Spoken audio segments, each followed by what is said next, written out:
For the first time since 2018, the dessert table will taste a little bit sweeter tonight for Cowboys Nation as they serve up a big W on Thanksgiving. 28-20 the final score from AT&T Stadium, and this is Cowboys OT from the Star in Frisco as we break it all down for you alongside three former Cowboys, Barry Church, Nate Newton, Isaiah Stanback. I'm Kyle Yeomans, and we welcome you in to the First Word presented by Dr. Pepper. We will give you everything you need to know over the next hour about this Cowboys win over the New York Giants. Their first win on Thanksgiving since 2018, and in doing so, they are now solely into second place in the NFC East, and it really started from the third quarter on. The Cowboys actually trailed at halftime 13-7, but blanked the Giants pretty much up until garbage time. Yeah, without a doubt. I mean, this, to me, it was a good team win overall. I feel like the offense started off slow, like you mentioned, but second half came around, 21 unanswered points by Dak Prescott and this offense.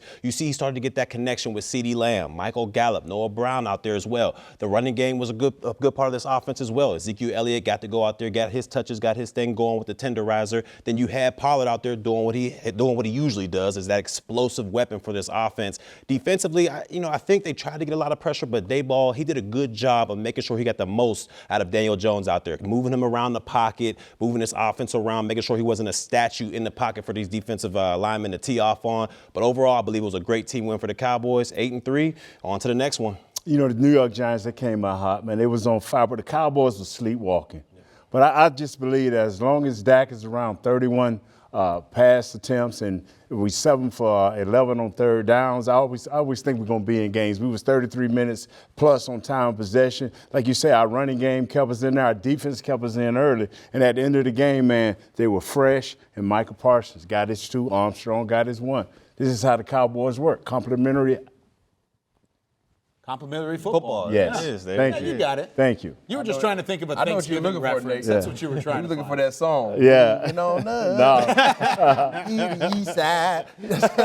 Dallas Cowboys took care of business today, y'all. They went out here, took care of the Giants. We knew that the Giants were not equal. The records were equal, but they were not the same team.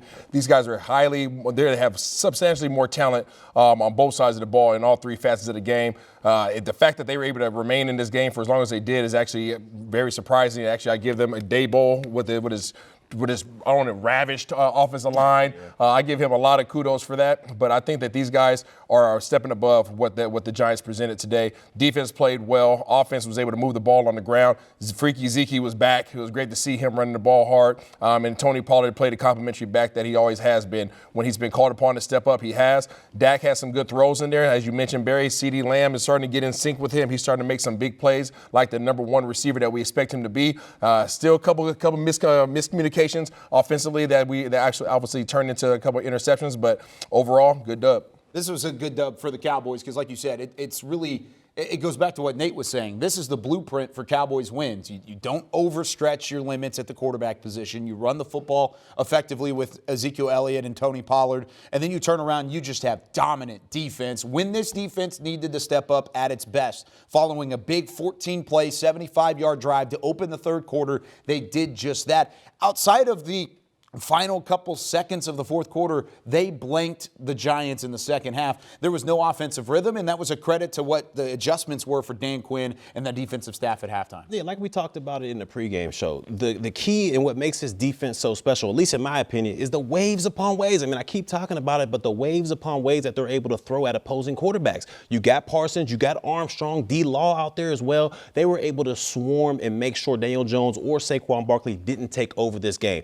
When the second half came around, they put their foot on their throats and made them realize, hey, we're not in the same league as the Dallas Cowboys. And that's what they need to do. That's what winning teams do. They go out there and win the games that they're supposed to win. This was just another one, and hopefully they can continue that for the rest of the season. 21 attempts, 90 yards by the Giants. I mean, a great job. These guys tackled. They came downhill. Damone Clark made a few plays. Y'all guys talked about him earlier. He did what he had to do in replacing a bar.